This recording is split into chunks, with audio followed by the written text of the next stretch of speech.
Yeah. Ethan, look at the horizon. Nice. There's trees.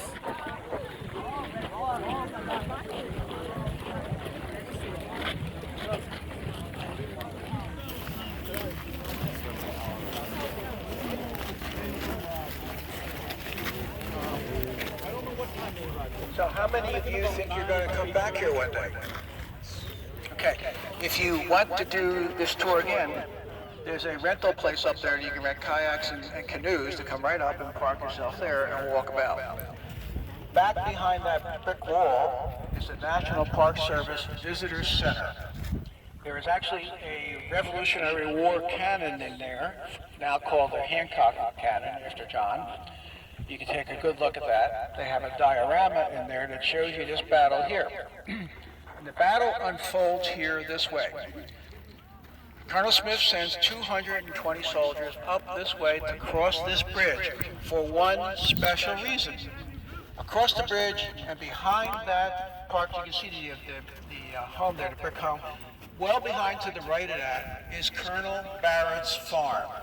And Colonel Barrett's farm has 4 cannon and 100 muskets and black powder ready for the revolution everybody is expecting.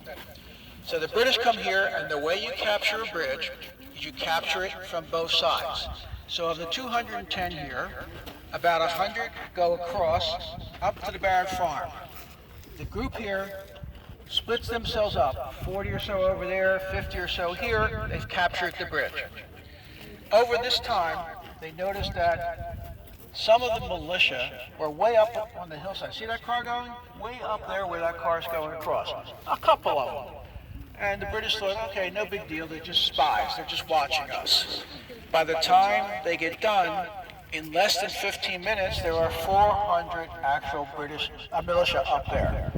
120 British going that way, bunch here. So the militia's up there, and they look back towards town, and they see smoke rising. And they immediately draw the conclusion that the British were burning the town. They were not.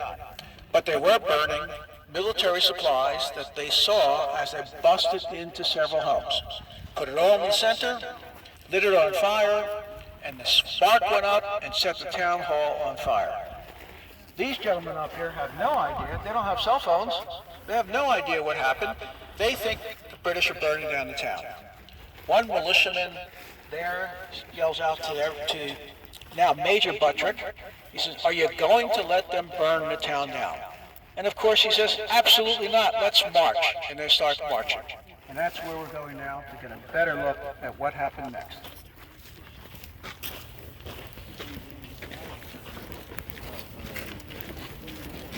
Although, who's stopping you from having too many people on the bridge?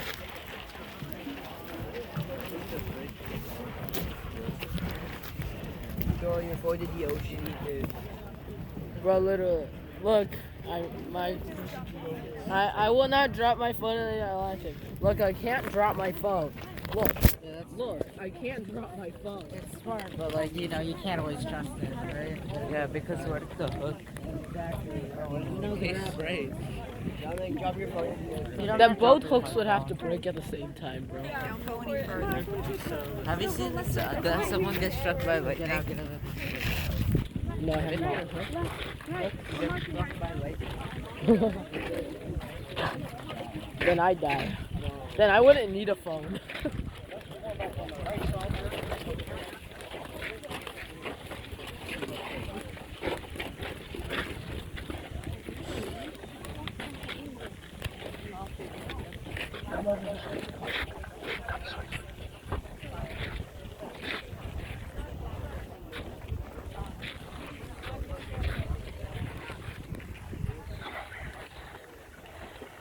You're very loudly whispering.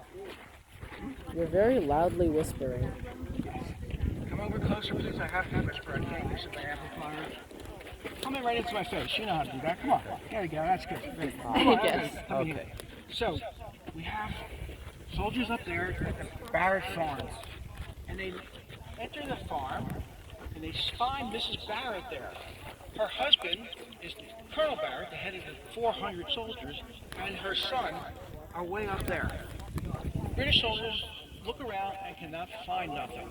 They see freshly furrowed fields, and they think nothing of it because they're from England. They don't know that in New England, you don't sow seeds on April 19th.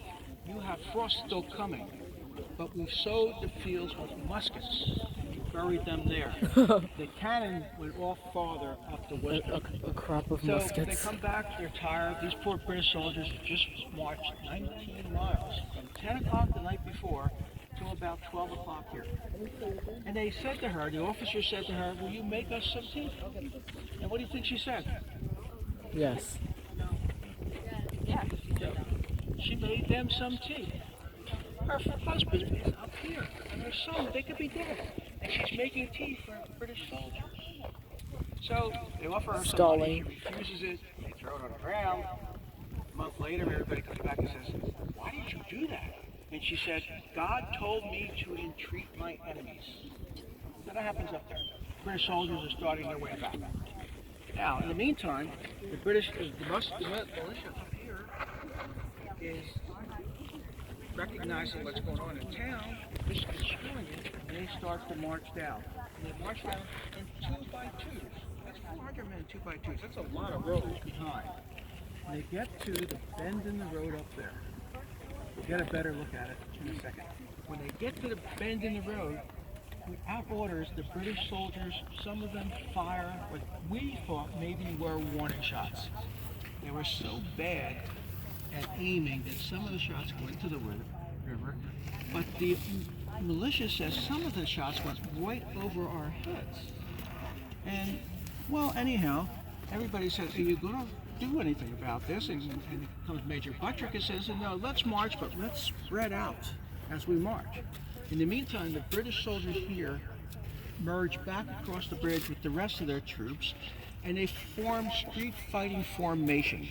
That's 4 guys across, 8 every row, so you have about 20 rows of soldiers, 4 across. And the first 4 soldiers fire into the militia as they get just behind the statue here. The first group of militia was from Acton. You remember James Caldwell from Hayward from Acton? And he got shot going into Rebecca Fisk's farm. This is the Acton militia. There's 40 of them. They didn't ask, well, they actually did. They didn't ask to be in front, but the captain did. He said, why are you marching everybody else forward? I'm the only militia with bayonets. Maybe I should go first. So the Acton militia goes first, 2 by 2. Isaac Davis is here. Abner Hosmer, the drummer, is here. And Major Buttrick is here. Now the British soldiers, without orders again, in a street formation, fire. And they kill both Isaac Davis and Abner Hosmer and wound 9 other soldiers with the bullets going overhead. Isaac Davis had big buttons on like this. You can see it in the Concord Museum. A bullet goes through that button and pushes it through his body, and depositions the soldiers 10 feet behind so they were splattered with his blood. So now everybody gets excited. We spread out across and we fire at the British soldiers, and we knock down 3 out of the 4 actual officers. We wound another 9, and we will kill 3 at this point in time. So we then recognize that we just did something very good.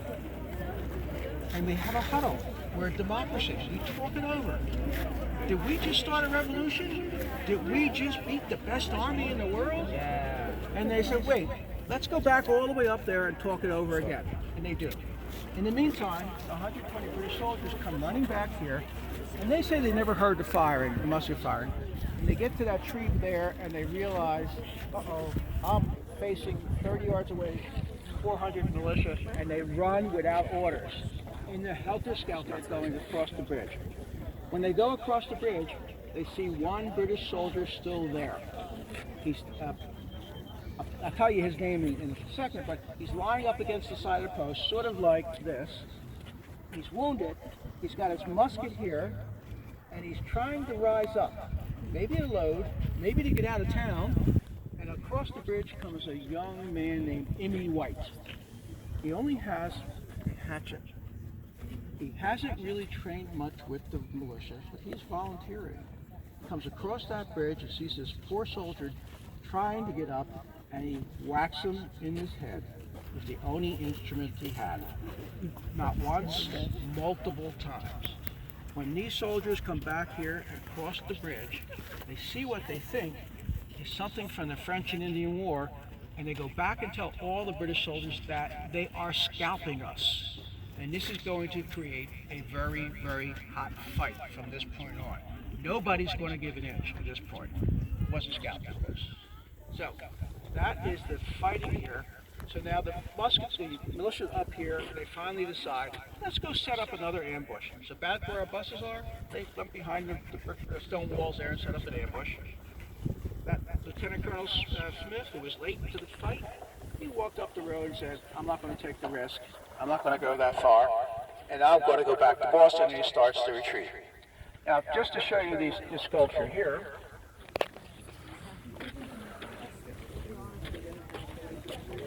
this is the Daniel French statue of the Minutemen. This is a Minuteman statue done in 1875. Ulysses S. Grant, president, unveiled it, and it's really the perfect portrait of a Minuteman. He's got his coat, and implied he's got his food. He certainly has his gun. He's ready at 1 minute's notice to go fight wherever he's told. And the plow indicates that he's in the field. Unfortunately, this is Emerson's Concord hymn in 1835. By the rude bridge that arched the flood, their flag to April's breeze unfurl.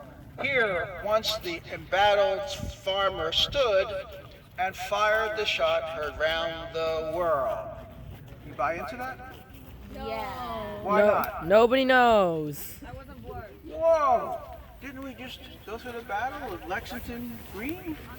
200 shots fired there. For the last 246 years, Lexington has been trying to overcome his poem. The shot heard around the world took place there, not here. Any questions?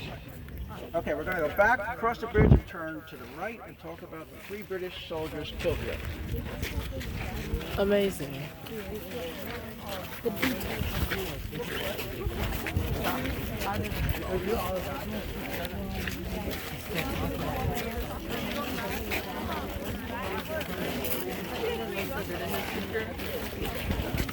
Amit, Sydney.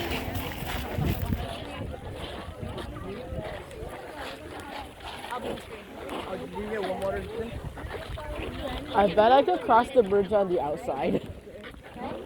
Everybody threw landfills.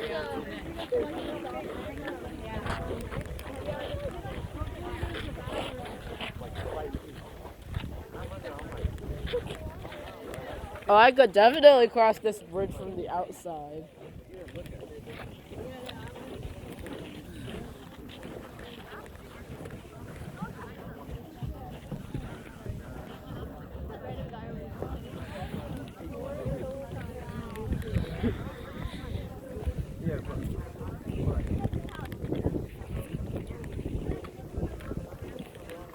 I don't know if it's Mr. I think it's kind of both. I guess Mr. Hey, look, there's a guy kayaking. Hey, there's a guy kayaking. 2 guys kayaking. Hey, look, it's 2 guys kayaking. Ethan, how is the documentation going on? Very well. This is After a film production movie thing? How many minutes What has better? it been? 14. 14. This is just here, by the way. Yeah. I didn't record the one at Concord. At least it's not water. You should have. A little part of me is Gonna get subbed.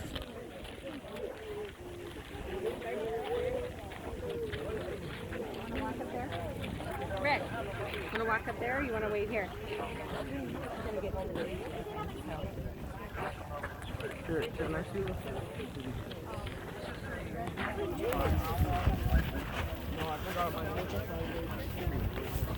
No, this is his father. Oh. His son becomes a great Supreme Court justice for the people. He had fought through the Civil War and understood what the individual soldier went through. But it says, they came 3,000 miles and died to keep the past upon its throne. Unheard beyond the ocean tide, their English mother made her moan. Pretty poetic. You're looking at two flags here for two British soldiers of the three that died here. They could be, in order, Tom Smith, William Hull, or Patrick Carr. Patrick Carr was Catholic. He died here in 1775. No priest was allowed to give last rites here until 1830. That was a law in the books. So that's those two. We'll see the third one back at the Colonial Inn when we passed on the way there. But the unique part of this is there was a convention in Europe by all armies that if you won the battle that day and were on the battlefield, having won, you get the job of cleaning it up.